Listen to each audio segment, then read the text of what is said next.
most talented females in the wrestling business and one of the most talented wrestlers in the business, Miss Jody Threat. How you doing, Jody? I'm good. Those are big, bold statements. Big, bold statements, yeah. We'll just leave it at that. I do make those statements solely because as somebody who has just started following the independent scene in the last 2 years, you're a name that has popped up more frequently than most, and it's funny to me because you're someone who is relatively new to the business from everything that I've read. So starting out, it was November 2016, I think, was the first show you attended. Yeah. Yeah, so that was a Super Kick show. Tell me about that experience. It was nuts. Yeah. Period. Yeah. Like, it literally captured my heart. Mm-hmm. How I got there was not planned. I was out on the streets of Toronto with my little sister. Yeah. You know, she was just broke up with her boyfriend. Oh, so going through the heartbreak. Yeah, so we were like, all right, let's have some fun. We're strolling down Queen Street, which is downtown Toronto. Mm-hmm. And it was a handwritten sign on a Bristol board. Oh, wow. And it was just like, live pro wrestling this way. Right. So her and I look at each other and we're like, let's do this. So before that, had you had any tie to pro wrestling? Or I know you were big into the skateboarding scene and snowboarding. Were you a fan of wrestling? Did you watch it at all? Or did you just see this sign and kind of looked at each other and went, you know what? Let's do this. That's what it was. That's awesome. When growing up, obviously, you know, a few names like Hulk Hogan, Mm-hmm. you know. When the Attitude Era was happening, I was quite young in elementary school, and so a lot of the boys at school watched wrestling, so they would recruit me to be China, not knowing what this meant, so I played China a lot in the schoolyard. Right. But that was the extent of my wrestling knowledge at that point. That's incredible. So from the Super Kick show, it was I read about 3 months later that you, or not 3 months, sorry, a few weeks later that you enrolled into the school itself. I think it was 10 days. 10 days, yeah, that's incredible. There was like a flyer. I remember the show happened, and on my way out, I was like, oh, this is my calling. And then there was, literally this flyer that was like, come to our school if you want to be a wrestler. And I was like, thank you, snatch. That's excellent. So how long between you enrolling in the school and your date you met, how much time elapsed between then? 9 months, so 9 like months? a full Okay. baby. Okay, yeah. I was birthed at 9 months. And how would you say the training process was for you? Did you find it very hard at the beginning? Was it something you picked up very easily and naturally? Or has it been something you're still consistently working at trying to get better? Like, obviously you are trying to work at getting better each day, but from the beginning, was it just something that you struggled with and have now overcome, or?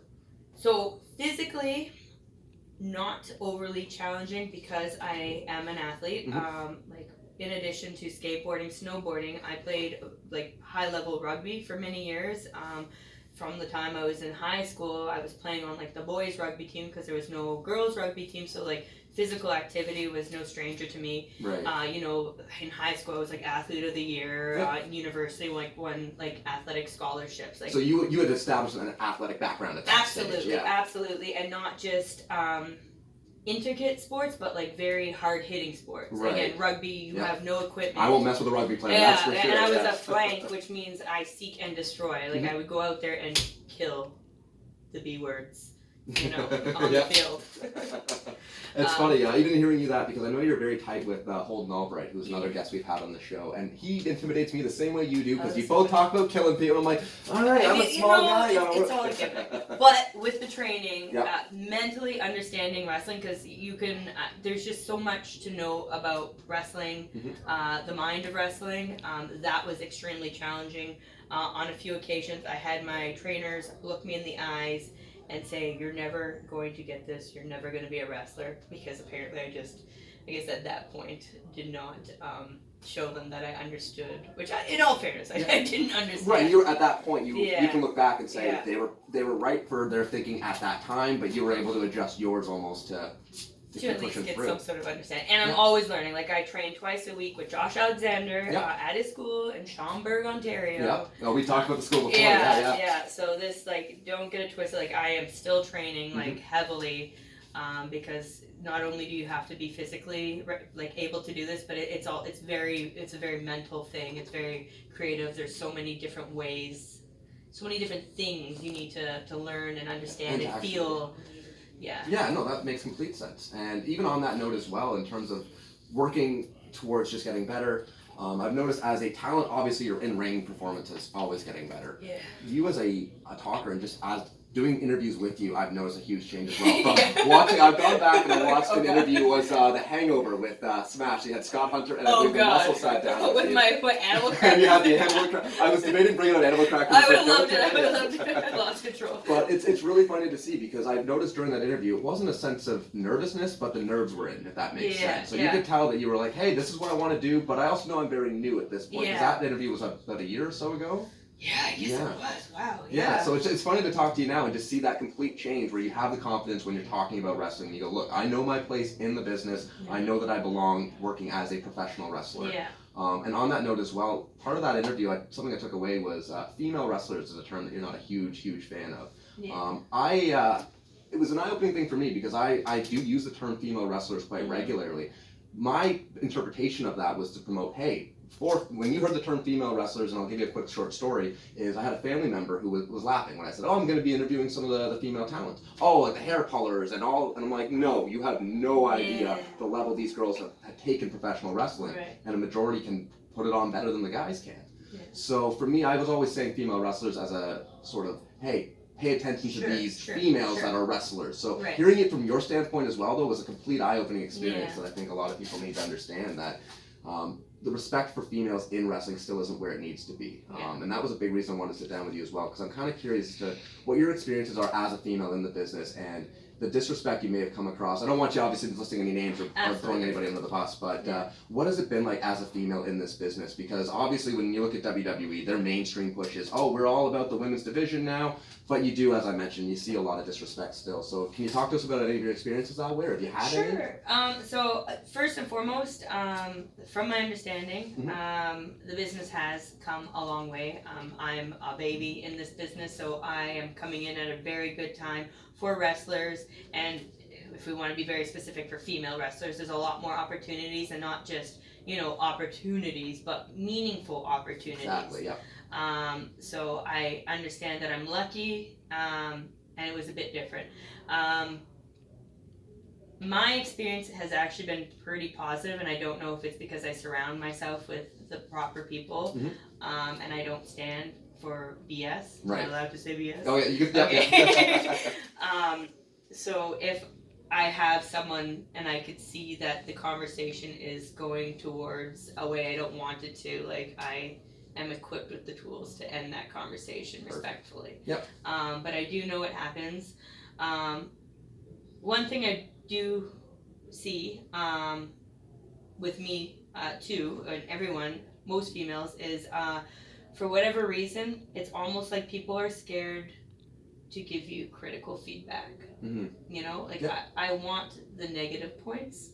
Like, sure, you can say I did a good job, but I would like for you to list what it is that I need to improve. And for you just to be like, oh, good job, and leave it at that. That's not going to help me in the long run. Yeah, you need that constructive feedback so you can build off of. I do. So how I've coped with it is I have an amazing group of people that surround me, and I constantly have them watch my matches, or I'll send my matches to them, because I know they don't hold back, and they will straight look me in the eyes and be like, that sucked. That was terrible. Yeah. That's awesome. Don't do it again. Are you able to list who some of those people are? Like, I'm sure Josh Alexander is one of those guys. First and foremost, I am so happy that I joined his school. I was fully trained when I entered his school, but he has given me such a different understanding, and like just different ways to look at building matches and understanding things, and even like your timing and placement in the ring. Like that's what I'm really getting from him. And also he, as much as he tears apart what I'm doing that is bad, he will also tell me if I've done something great, and it means more because I know he won't just tell me it's great, and it's really helped me with my confidence in ring. And I think that's why like I've had such a big improvement in the past few months, is because my confidence is going up, and I'm getting this training that is spectacular. Right. And then it's the feedback, as you mentioned earlier. Like, he will give you that constructive feedback as opposed to saying, "Hey, that was a great session." Probably, but he'll tell you what you need to work on. And you can go, that's awesome. And I do have another group, like Ricky Shane Page. Yeah. He rips apart my matches all the time. That's excellent. And then those are probably like my two main people. But yeah, literally anyone that I respect and I know will give it to me usually gets a... Yeah, well, and that's the beauty thing about this business is I see the respect is shown across the board. I've gone from Sarnia up to Barrie, I've gone a little further north, and it's insane to see the amount of people that just show respect everywhere you go. I mean, I watched you walk in and say hi to every single person. Thank you. From Ben from Kitchener, which I know you've had a big history with crossbody. Unfortunately, we're running a little short on time, which I know it's only a 13-minute interview that we have time for. And there was so much I wanted to get into, so I'm going to hit you with a couple quick speed round questions, if that's all right. Yeah. The Riot Makers, how was your time with them? How do you look back on your time with the Riot Makers? And are you still involved with the Riot Makers? We died a long time ago. Did you die a long time ago? But it was great. It was exactly what I needed for when at that point, I needed a trustworthy car, and that's what they were. Gave me really great opportunities and gave me my first pieces of critical feedback. They were the type that would rip me apart. Excellent. Yeah. Goals. What kind of goals have you set for yourself for the upcoming year? Because that was a big thing that I loved with you, is that you had said 2017 I wanted to get in, or 2016 I think you wanted to get into the ring. 2017 you wanted to have your first match, and it was Yeah. I actually am in a weird place right now because my last goal was to get a WWE tryout. It just happened less than a month ago, so I'm actually in the middle of setting more goals. But the one that always stands is I want to be viewed as a great wrestler, not a great female wrestler, but a bomb wrestler. Excellent. And real quick, actually, I did want to talk to you about that NXT tryout that you had. So obviously you had the tryout, and I heard that you were in a match as well at TakeOver beforehand on the the pre-show. They did a. I did a match. I was in the entrance. And, okay. Yeah, Mia Yim. Her entrance was cool. As one of those, cool people. And it was actually pretty funny. There's a clip where she does not give me the respect. She does not hit my fist. Yep. And it kind of blew up online because it's, that's disrespect. Is that a story being built? Right. But she did shout me out after and apologize profusely for the mistake. That's awesome. And obviously your time with NXT there for that short, a couple days? You were working with them, or I know you did actually some training with Trish Stratus as well in that time. Yeah. So obviously a great experience for you. Do you know, or can you let us know about anything that you might have upcoming with WWE? Have they contacted you since, or? It's the waiting game. They make you wait. Yeah, of course. All right. Well, thank you so much for sitting down with us, Jody. It was a pleasure to sit down and talk with you. I can't wait to hear your story. So thank you.